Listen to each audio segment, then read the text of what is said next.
Hello everyone, welcome. My name is Wendy Lehman. I'm a fashion stylist and personal shopper, and this is another in my series of fashion in the time of Corona. If this is your first time with us, please subscribe, please like and share and do all the usual things, and please look back at some of the previous videos to understand why I'm doing this series at this time. Not because I'm being frivolous, but because I think there's some real value in understanding the power of clothes and making use of your time at home to sort your wardrobe. We've been doing a shoe edit. Again, look back over some of the previous videos to catch up.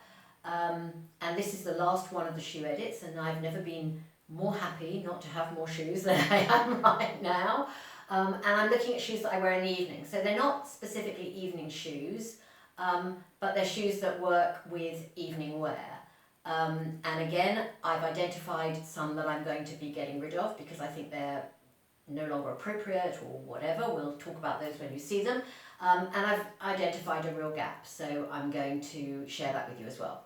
So if you've been following my videos, you'll know that I'm not somebody who likes high heels, thin heels, certainly.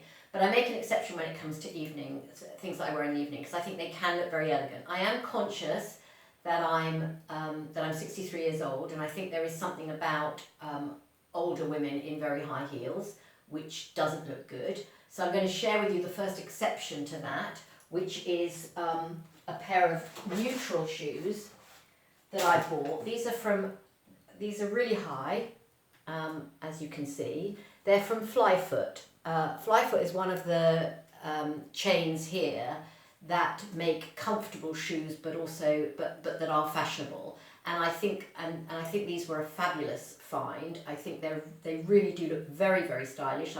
For me, a pointed toe is much better than a round toe. That's not true for everybody. Some people look much better in rounded toe shoes, and it's to do with your body geometry and your style personality. So again, I hope to have time to explain more of that in future videos, but if you've got specific questions, ping me a message. But for me, it's always about points and angles and straight lines. So I was delighted to find these, not least because if you look at the shape of the heel, although it's quite high and slim, it's not a really thin heel, and I love the way it kind of comes down very, very straight. They are really comfortable, so it's an absolute delight to have a pair of comfortable shoes that are a really good height. So I would wear these in the evening. I would only probably wear them with a dress. I think there is a look, there is a slim black pant, high heeled look that works, but I feel as though I'm probably a bit too old for that.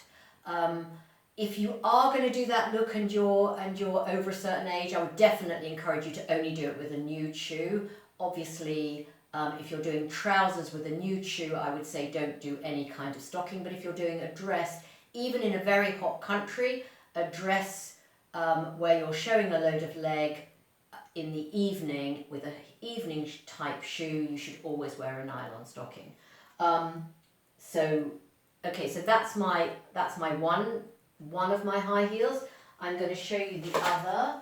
Actually, I think it's still in here.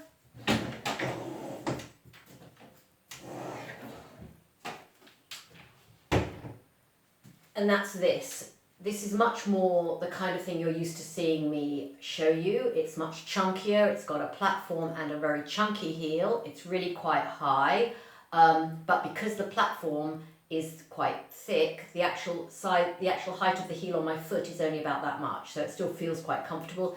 Padded. Again, this is a Disco Rosso shoe. Padded, very, very, very comfortable. Really very comfortable, despite being so high.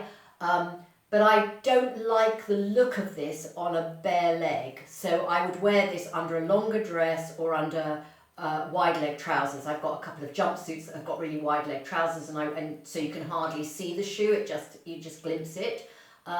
Something to look out for when you're thinking about buying that sort of a shoe. This one is nice because it's got the metallic bit here as well. So if you get a bit of a glimpse of the shoe, you'll actually see the metallic rather than just the neutral colour of the sole. So that's always quite nice. Not all shoes have that, but look out for that. So those are the two ones that I wear in the evening, really that are really high. I have got two other pairs of high-heeled shoes, high thin shoes I should say, in bright colours. Neither of these are terribly comfortable, I have to confess, but I do think the colour is incredibly elegant. So I do this, I've got a couple of navy evening things, and I do that with a navy dress, and that's a very smart, elegant look. And this I think is fabulous just as a pop of colour. So I've got a black dress, I might wear a black dress, black bag, everything black, and then this fabulous pop of yellow at the bottom. I like that. It was definitely a big look a couple of years ago. I think it's still okay to do it, but I am mindful that it's a very specific look, and I will keep an eye open, because the moment I think that's going off trend, I will stop doing that. These are not hugely comfortable. I mean, nowhere near as comfortable as the Flyfoot shoes. They're okay for, I mean, I can certainly stand around at a wedding reception, and I can certainly spend an evening sitting and, standing and whatever, but they're not a dancing shoe or anything like that. So, so those are the heels I would wear. And then I've got a couple of pairs that are, in my opinion, quite dated, and I think they've got to go.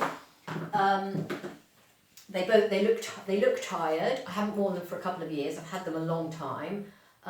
They're also very high, although the heel is not thin.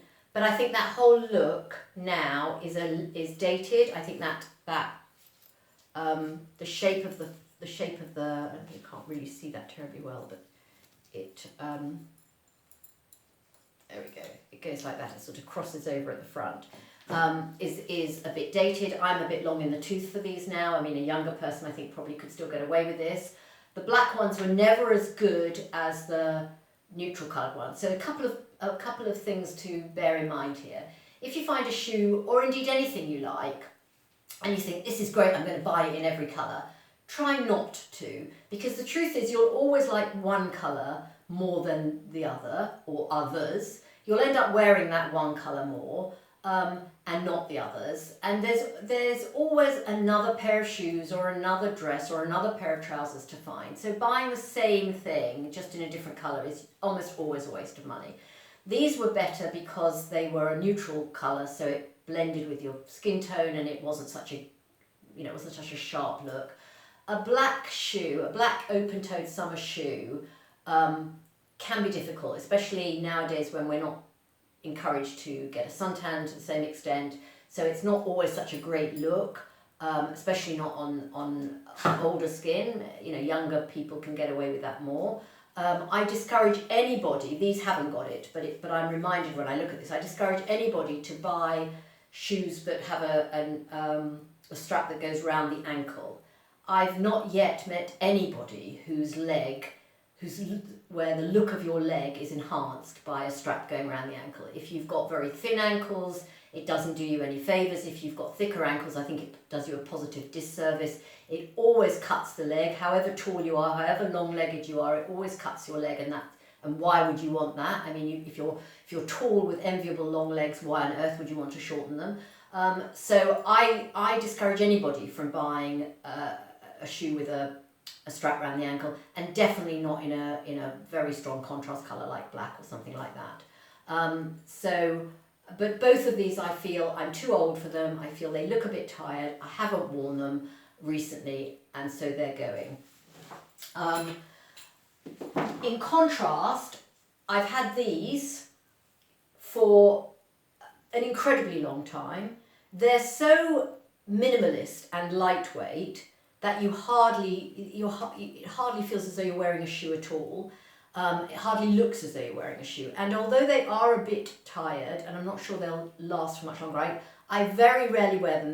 There are one or two outfits with which they are perfect, and I love the fact that they work with those. I love the neutrality of it. I love the minimalist, the sort of almost no shoe look. And so I'm conscious that I want to keep an eye open for something that is that fulfills the same function, that is elegant, minimalist. I mean, I say elegant, this is a cork wedge, which in theory wouldn't normally be such an elegant shoe, but there's something about the kind of pearls that are across the front here, there's something about the colour and the thickness of the strap, which you can see is already quite worn, that really makes these something a bit special.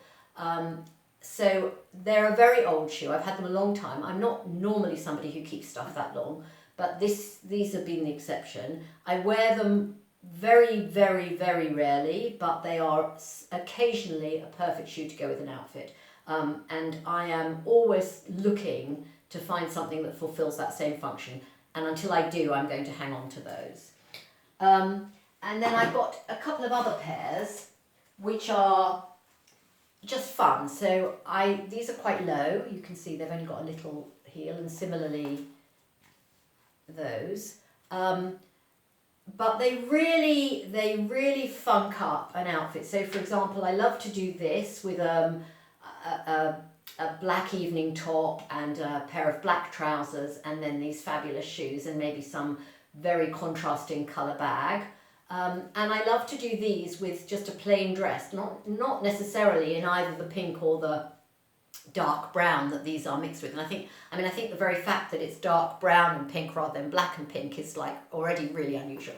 But I love to do them with a completely different coloured dress, and then maybe pick up the dark brown in a bag or something like that. Not necessarily evening, maybe just going out in the evening to the cinema or out for dinner, but so not necessarily the most elegant of events, but a shoe like this will really dress up what can otherwise just be a kind of plain navy shift dress or something like that. So those two are, I wear them in the evenings because they're not, I don't feel that they're day shoes, but I really enjoy wearing those. So the Gap is, the Gap here is a black evening type shoe.